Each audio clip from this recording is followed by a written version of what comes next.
Well, I'm back working on my very rusty 1969 911, and you're going to notice something very different about it. It's up in the air.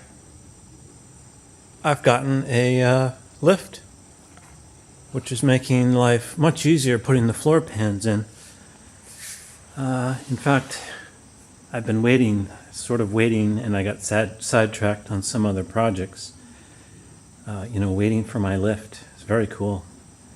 Asymmetric, bend-packed lift with the low-profile arms. So they're about an inch thinner than standard. Really nice to have. And I had a lift in my other shop, but somehow I never appreciated it as much. And I think the reason is that in my other shop, it was against the wall, like around a corner, and it was hard to get cars on it. But in here, I put it right in front of the door, which is the only place you should put a lift, if you can help it.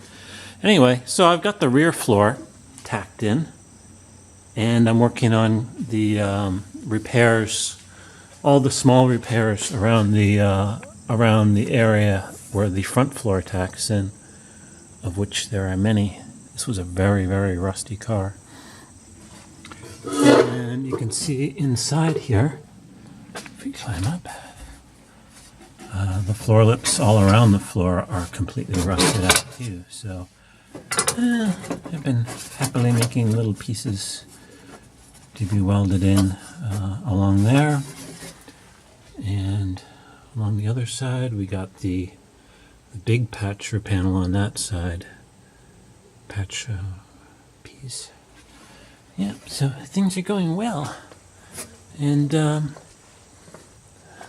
really nice to be up in the air. What a difference. All right, that's the update. Stay tuned.